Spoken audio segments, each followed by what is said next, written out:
Instant healthy પુડલા બનાવવા માટે આપણે 1 વાટકી જેટલા પલાળેલા મગ લઈ લીધા છે, 1 મીડિયમ સાઇઝની દૂધીને સમારીને લઈ લીધી છે, 1 લીલું મરચું લઈ લીધું છે. અહીં મેં દૂધીને સમારીને લીધી છે. તમારે સૌથી પહેલાં આ દૂધીને છીણી લેવાની છે, જેથી કરીને દૂધી સારી રીતે ગ્રાઇન્ડ થઈ જશે. અડધી વાટકી જેટલા ઓટ્સ લીધા છે, 2 થી 3 ચમચી જેટલો બાઇન્ડિંગ આવે તે રીતે ચણાનો લોટ લઈ લીધો છે.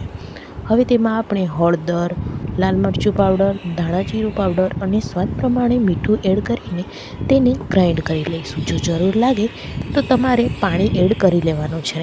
આ રીતનું બેટર પુડલાનું તૈયાર કરી લેવાનું છે.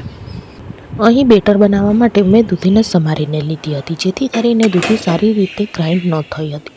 તમારે દૂધીને પહેલાં ગ્રાઇન્ડ કરી લેવાની છે અથવા તો તેને છીણ કરીને ઉમેરી લેવાની છે.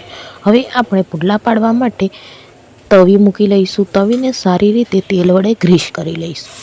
હવે તવી ઉપર આપણે 1 થી 1.5 ચમચા જેટલું બેટર લઈને પુડલાને સારી રીતે પાથરી લઈશું.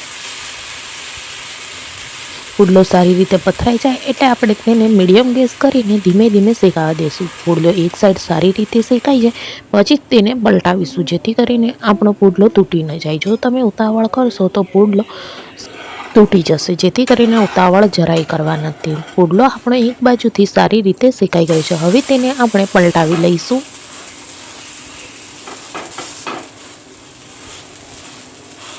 અને ધીમે ધીમે પ્રેસ કરતા જઈને આપણે પુડલાને સારી રીતે શેકવાનું છે. હવે થોડું તેલ લગાવી લઈશું. તેને હળવા હળવા હાથે પ્રેસ કરતા જઈને આપણે પલટાવતા જઈને સારી રીતે શેકી લેવાનું છે.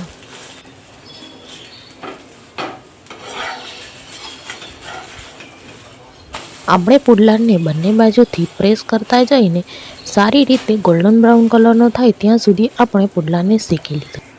આ પુડલાને તમે સવારમાં બાળકોને ટિફિનમાં આપી શકો છો, તેમને નાસ્તામાં આપી શકો છો. જો તમારા બાળકો દૂધી નથી ખાતા તો તમે આ રેસીપી ટ્રાય કરીને બાળકોને દૂધી ખવડાવી શકો છો.